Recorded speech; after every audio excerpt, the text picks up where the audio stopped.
Hello friends, welcome back to my channel. मैं हूं आपकी फ्रेंड वर्षा। आज की इस वीडियो में हम बात करेंगे बीएड एंट्रेंस एग्जाम के कॉमर्स की रिवीजन क्लासेस की। ये रिवीजन क्लासेस हम बाइलिंगुअल करेंगे तो आपको कोई प्रॉब्लम नहीं होगी। ये सारे क्वेश्चंस हम पहले करा चुके हैं। इससे आपको एक कॉन्फिडेंस भी बनेगा कि हाँ, ये क्वेश्चंस आपने पहले कर रखे हैं, ये सारे आपको आते हैं। तो रिविजन क्लासेस हम ये करेंगे। और इसके अलावा कोई और भी आपकी क्वेरी लगती है तो आप ज़रूर बताइएगा। और आप मुझे मेरे चैनल पे फॉलो कर सकते हैं, आप मुझे सोशल मीडिया पे भी फॉलो कर सकते हैं और अपनी क्वेरी को वहाँ भी पूछ सकते हैं। तो चलिए वीडियो को स्टार्ट करते हैं। क्वेश्चन है हमारा, convention of conservation will have the effect of, यानी कि जो कन्वेंशन ऑफ कंजर्वेशन होता है यानी रूढ़िवादिता का सिद्धांत, वो हमारा किस पर प्रभाव डालता है? ओवर स्टेटमेंट ऑफ असेट्स पर, under statement of assets, under statement of liability या फिर under statement of provision for bad and doubtful debts. तो पहले हम ये जान लेते हैं कि ये कन्वेंशन ऑफ कंजर्वेशन क्या होता है। देखिए, इसके अंदर जो भी हमारे प्रॉफिट्स होते हैं उनको छोड़कर जितने भी हमारे लॉसेज होते हैं उनकी यहाँ पे एडजस्टमेंट किया जाता है, यानी कि उनकी व्यवस्था की जाती है। इसके अनुसार यहाँ पे हम सबसे पहले क्या लेते हैं, हम सबसे पहले डेप्रिसिएशन की व्यवस्था करते हैं। उसके बाद जो हमारे स्टॉक्स होते हैं उनका एवैल्यूएशन करते हैं। और आप सबको पता है कि स्टॉक का एवैल्यूएशन कहाँ के कैसे किया जाता है, यानी कि जो मार्केट प्राइस और जो उसका कॉस्ट प्राइस होता है, विच एवर इज लो, जो भी कम होगा उस पर उसका वैल्यूएशन किया जाता है। उसके बाद संपत्तियों को, यानी कि जो हमारी एसेट्स होती है उसका अंडर स्टेटमेंट करते हैं, यानी कि उनको कम दिखाते हैं। और जो भी हमारे जो हमारे प्रॉफिट्स सॉरी जो हमारे लायबिलिटीज होती हैं उनको ओवर स्टेटमेंट किया जाता है, यानी कि उनकी वैल्यू हाई दिखाई जाती है। यानी कि जितने भी प्रॉफिट्स होते हैं उनको कम करके दिखाया जाता है, लॉस को हाई करके दिखाया जाता है। ये हमारा रूढ़िवादिता का सिद्धांत होता है, जिसके अनुसार जिससे अगर फ्यूचर में किसी भी तरह का प्रॉब्लम हो तो हमारे पास इनफ फंड हो। ठीक है, तो ये हमारा कन्वेंशन ऑफ कंजर्वेशन बताता है। तो इसके अकॉर्डिंग जो है यहाँ पे हमारा राइट आंसर होगा वो होगा option number 2, under statement of the assets. Assets को अंडर स्टेटमेंट करके दिखाया जाता है और लायबिलिटी को ओवर स्टेटमेंट दिखाया जाता है। ठीक है, तो यहाँ पे ऑप्शन 2 हमारा राइट आंसर हो जाएगा। नेक्स्ट क्वेश्चन पे आते हैं। According to money measurement concept the following will be recorded in the books of account. अब मनी मेजरमेंट कॉन्सेप्ट के अकॉर्डिंग इसमें से कौन सा हमारा पॉइंट है जो कि हमारा अकाउंट्स जो भी बुक्स हैं अकाउंट्स की उसके अंदर रिकॉर्ड किया जाता है? क्वालिटी कंट्रोल इन बिजनेस, यानी कि बिजनेस में कंट्रोल के लिए। Commission payable to salesman, appreciation made due to introduction of budgetary control system, या फिर ऑल ऑफ द अबव। तो देखिए, यहाँ पर मनी मेजरमेंट कॉन्सेप्ट की बात की जा रही है। आप सबको पता है मनी मेजरमेंट कॉन्सेप्ट क्या होता है। मनी मेजरमेंट कॉन्सेप्ट के अंदर जितने भी ट्रांजेक्शन्स होते हैं अगर वो मनी में मेजर किए जा रहे हैं, यानी कि उनको मनी में हम वो डिनोट कर सकते हैं, तभी उनका यहाँ पर रिकॉर्ड किया जाता है। यानी कि ऐसे ट्रांजेक्शन जो कि क्वालिटेटिव नेचर के होते हैं उनको यहाँ पे इंक्लूड नहीं किया जाता, क्वांटिटेटिव नेचर के ट्रांजेक्शन्स यहाँ पे इंक्लूड किए जाते हैं। इसी के लिए यहाँ पर जैसे कि हमारा मैनेजर के हेल्थ से रिलेटेड कोई है प्रॉब्लम या उससे रिलेटेड कोई ट्रांजैक्शन है वो यहाँ पे इंक्लूड नहीं किया जाएगा, क्योंकि ये क्या हो गया, ये हमारा हो गया क्वालिटेटिव। लेकिन अगर यहाँ पे मैनेजर की फीस सैलरी की बात की जाती है ये क्वांटिटेटिव हो जाता है, तो यहाँ पर इसको इंक्लूड किया जाता है। ठीक है, तो देखिए यहाँ पर क्वालिटी कंट्रोल ये क्वालिटेटिव है। Appreciation made due to introduction of control system ये भी क्वालिटेटिव है। तो यहाँ पर ये कट गया, ये कट गया। क्या आएगा राइट आंसर? वो होगा 2, क्योंकि देखिए कमीशन है, कमीशन को हम मॉनेटरी एस्पेक्ट में डिनोट करते हैं। तो commission payable to salesman, salesman को कोई भी कमीशन दिया गया है तो मनी की फॉर्म में दिया गया होगा, इसलिए यहाँ पे ऑप्शन 2 हमारा राइट आंसर है। नेक्स्ट क्वेश्चन पे आते हैं, which of the following is an accounting equation. अब इसमें से कौन सी अकाउंटिंग इक्वेशन है ये बतानी है। Capital equal to assets plus liabilities, capital equal to assets minus liabilities, assets equal to liabilities minus capital, या फिर liabilities equal to assets plus capital. तो देखिए हमारी जो इक्वेशंस बनती हैं वो क्या होती हैं, जो भी हमारे या तो हम इस तरह से बना सकते हैं, जो भी हमारे क्रॉस लायबिलिटीज होती हैं इक्वल टू असेट्स कर सकते हैं, या फिर हम कर सकते हैं capital plus external liabilities equal to संपत्तियां जिसको हम असेट्स भी बोलते हैं। तो इसके अकॉर्डिंग देखिए हमारी जो राइट आंसर हो जाएगा वो होगा option 2, capital equal to assets minus liability. जो भी हम असेट्स में से माइनस कर देंगे लायबिलिटीज को तो जो भी हमारे अमाउंट बचेगा वो हमारा कैपिटल कहलाएगा। ठीक है, तो ऑप्शन 2 यहाँ पे हमारा राइट आंसर हो जाए। नेक्स्ट क्वेश्चन पे आते हैं।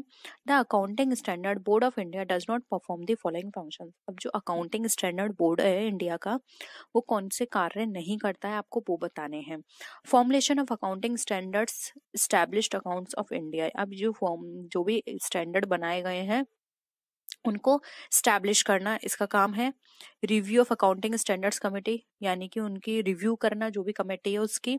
Issue of guidance and clarification notes on points arising from accounting standard. Accounting standard में जो भी पॉइंट्स अराइज होते हैं उनको क्लैरिफाई करना, उन पर गाइडेंस देना कि ये इस तरह से होगा ट्रीटमेंट इसका, इसको इस तरह से करना है रिकॉर्ड, ये सारे ये बताते हैं।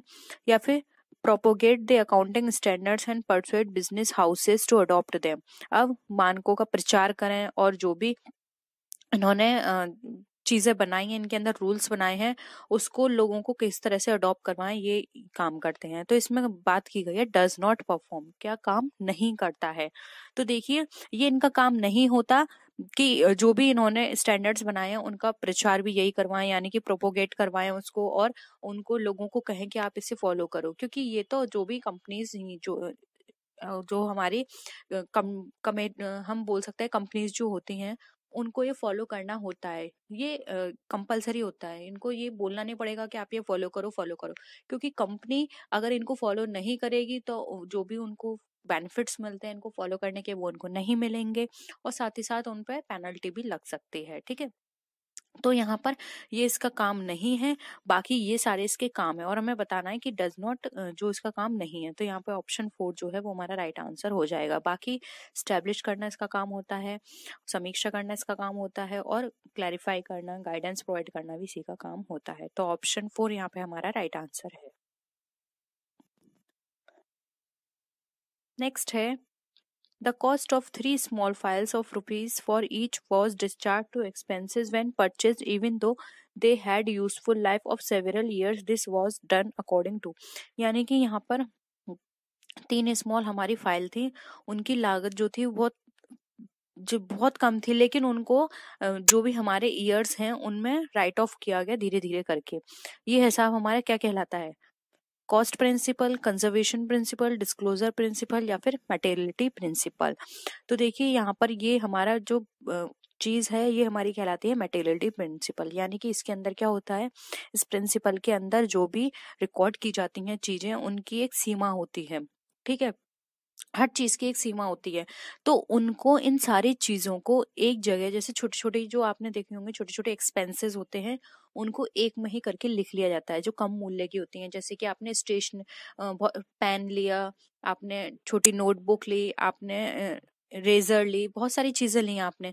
अब यहाँ पर आप इन सारी चीजों को अलग अलग करके नहीं लिख सकते। आप इन सबको कैसे ट्रीट करेंगे, इन सबको आप स्टेशनरी में डाल देंगे और इनका टोटल अमाउंट भी आप स्टेशनरी में करके लिख देंगे, आप इनको अलग अलग करके नहीं लिखेंगे।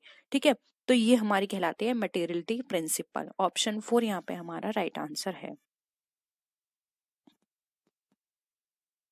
नेक्स्ट है contingent liability is shown due to accounting concept. अब जो कंटिजेंट लायबिलिटी है वो हमारी शो की जाती है किस अकाउंटिंग प्रिंसिपल के द्वारा?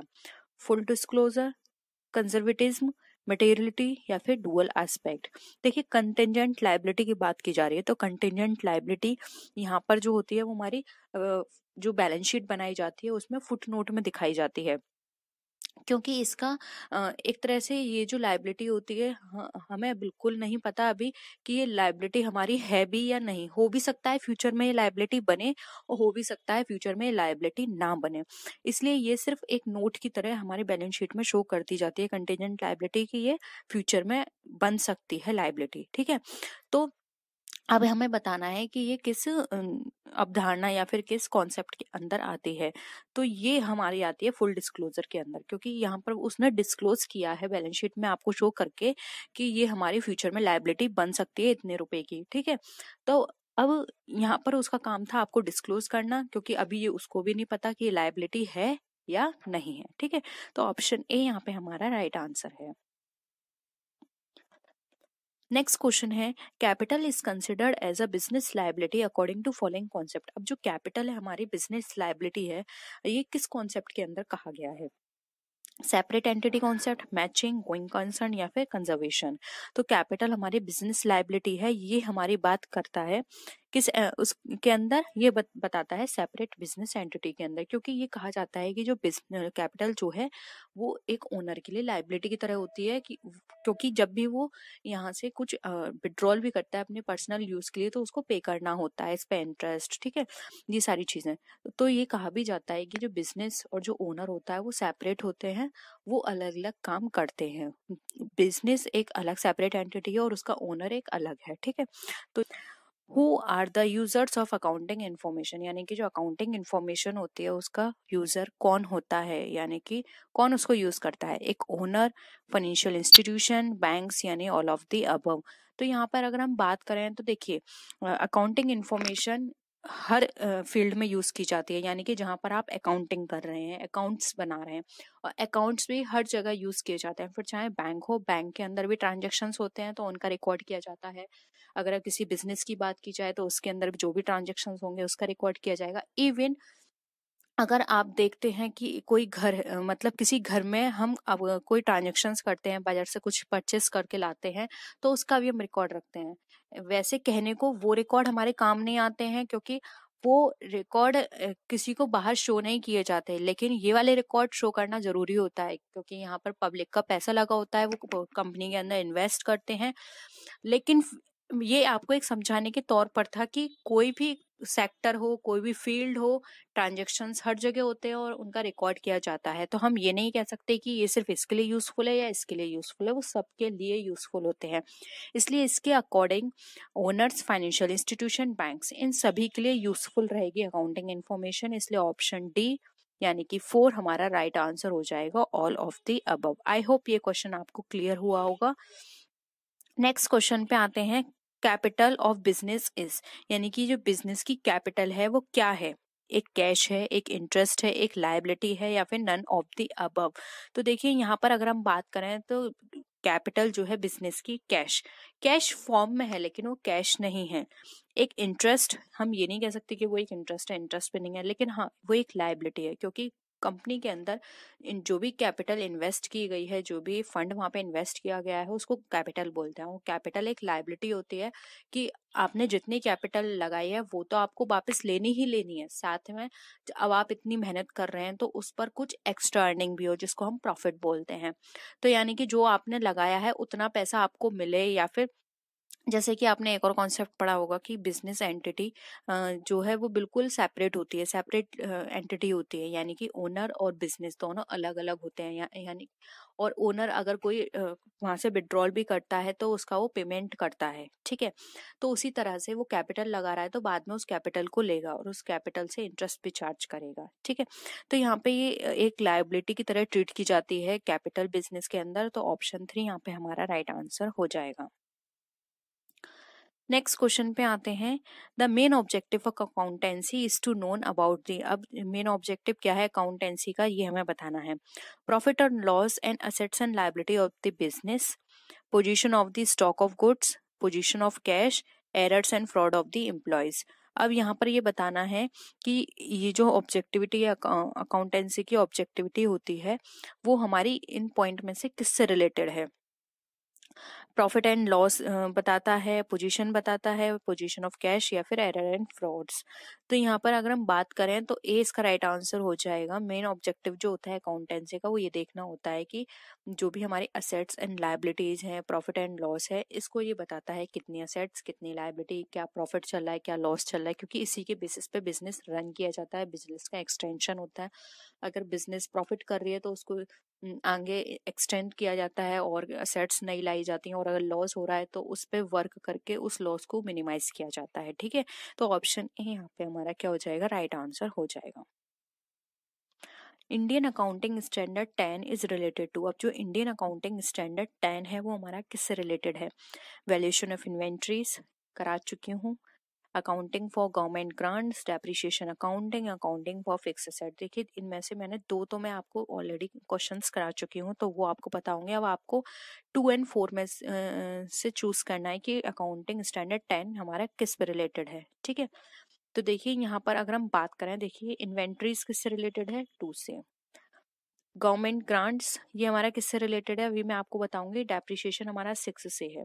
तो देखिए अकाउंटिंग फॉर गवर्नमेंट ग्रांट्स ये हमारा 12 से रिलेटेड है, और अकाउंटिंग फॉर फिक्स एसेट्स ये हमारा 10 से रिलेटेड है। ठीक है, तो इसका answer option D right answer हो जाएगा। अकाउंटिंग फॉर फिक्स एसेट्स हमारा अकाउंटिंग स्टैंडर्ड 10 पे फॉलो होता है। नेक्स्ट है the objective of a business organization do not include. अब बिजनेस ऑर्गेनाइजेशन का जो ऑब्जेक्टिव है उसमें क्या क्या इंक्लूड नहीं किया जाता। Maximization of total investment, maximization of profit, maximization of sales, या फिर सर्वाइवल। अब देखिए यहाँ पर अगर हम बात करें तो जो हम सब ने इसकी डेफिनेशन पढ़ी है बिजनेस ऑर्गेनाइजेशन की, जिससे हमें ऑब्जेक्टिव्स मिलते हैं।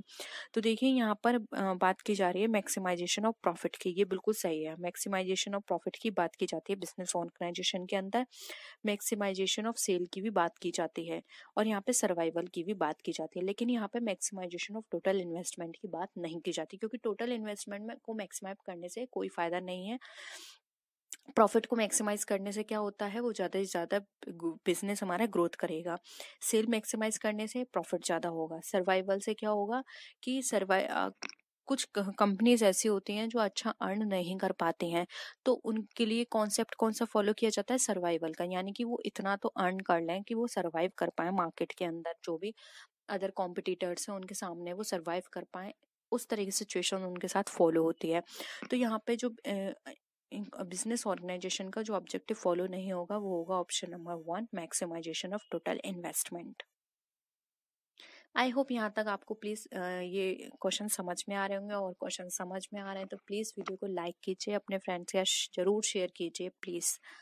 स्टार्ट करते हैं next question. Accounting standard in India prescribed bye. अब जो अकाउंटिंग स्टैंडर्ड है इंडिया में वो किसके द्वारा प्रिस्क्राइब किया गया है। Securities and exchange board of India, company law board, institute of cost and work accounting, या फिर institute of chartered accountant of India. तो देखिए securities and exchange board of India ये हमारी किसके बारे में बात करता है, ये स्टॉक एक्सचेंज से रिलेटेड होता है। कंपनी लॉ बोर्ड हमारे कंपनी से रिलेटेड नियम बताता है। कॉस्ट एंड वर्क अकाउंटेंट्स भी हमारे जो हमारे डिफरेंट रूल्स आते हैं किसी भी चीज को कोई भी कौन ये कोई भी हम ट्रीटमेंट करते हैं या फिर कोई भी टेक्निक्स हम यूज करते हैं कंट्रोलिंग में, कोई भी ऐसा फॉलो करते हैं कोई भी मेथड, वहां पर ये बताते हैं। चार्टर्ड अकाउंटेंट हमारे अकाउंटेंसी से रिलेटेड रूल्स को बताते हैं। तो जो अकाउंटिंग स्टैंडर्ड है ये हमारा बताया गया है किसके द्वारा, ये बताया गया है कंपनी लॉ बोर्ड के द्वारा, सॉरी चार्टर्ड अकाउंटेंट के द्वारा। क्योंकि मैंने अभी आपको ऊपर भी बताया था कि चार्टर्ड अकाउंटेंट हमारा ये सारे रूल्स बताता है कि स्टैंडर्ड 10 किससे अप्लाई होगा, स्टैंडर्ड 10 के अंदर क्या क्या रूल्स होंगे, 6 के अंदर क्या क्या रूल्स होंगे, ये सब चार्टर्ड अकाउंटेंट के द्वारा डिफाइन किए जाते हैं। और अगर हम बात करें तो ये जो जितने भी रूल्स अप्लाई होते हैं हमारे, वो 211 आर्टिकल के द्वारा यहाँ पे बताए जाते हैं। ठीक है, अकाउंटिंग इज, अब अकाउंटिंग क्या है इससे रिलेटेड मैं आपको क्वेश्चंस करा चुकी हूँ। लैंग्वेज है, प्रीवियस क्लास ही अगर आपने देखी होगी तो आप इजीली बता सकते हैं। Source of business information, recording, classifying and summarizing business transactions, या फिर ऑल ऑफ द अबव। तो देखिए हम अकाउंटिंग की बात करें तो अकाउंटिंग हमें सारे रूल्स बताती है, अकाउंटिंग हमें इंफॉर्मेशन प्रोवाइड करती है, इसलिए ये हमारी लैंग्वेज भी हो गई। सोर्स है, मैंने अभी आपको बताया इन्फॉर्मेशन प्रोवाइड करती है, तो ये भी हो गई। और अकाउंटिंग के अंदर ही हम रिकॉर्ड करते हैं ट्रांजैक्शंस को, फिर उसको फर्दर क्लासिफाई करते हैं लेजर के अंदर, उसके बाद हम समराइज करते हैं सभी ट्रांजैक्शंस को, समराइज के बाद क्या करते हैं हम इंटरप्रेट करते हैं। तो ये भी हमारा करेक्ट है, इसलिए ऑप्शन डी यहाँ पे राइट आंसर हो जाएगा, all of the above. Accounting ये सारी चीजें हैं, यानी कि इन सब चीजों को बताती है।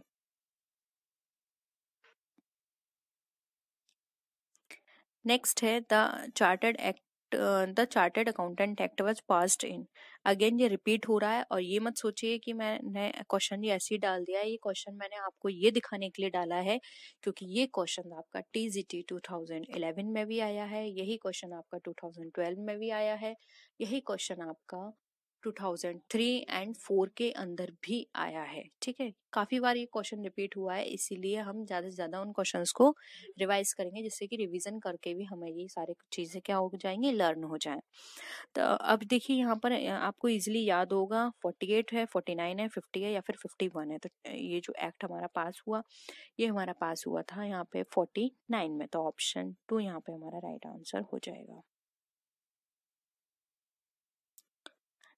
नेक्स्ट है accounting standard 3 is in respect of. Accounting standard 3 जो है वो हमें क्या बताता है? Fund flow statement, cash flow statement, financial ratio या फिर नन ऑफ द अबव। तो देखिए अकाउंटिंग स्टैंडर्ड 3 जो है वो हमें यहाँ पे बताता है क्या? कैश फ्लो स्टेटमेंट के बारे में। फर्स्ट क्या है? रिवीजन करिए। Disclosure of accounting policy, 2 inventories, 3 cash flow statement, 4 contingency events, 5 prior period, 6 depreciation. इस तरह से आपको याद रखना है, ठीक है। तो यहाँ 2 क्या हो गया? Cash flow statement. नेक्स्ट है 8। अब देखिए यहाँ पर 8 आया है, accounting standard 8। Valuation of inventory, ये 2 हो गया तो ये हट गया।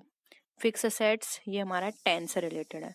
Accounting for research and development, depreciation accounting, ये भी आप इजीली कर लेंगे। डेप्रिसिएशन 6 है तो बचा क्या? 8 रिसर्च एंड डेवलपमेंट। तो 3 यहाँ पे हमारा क्या है? राइट आंसर है।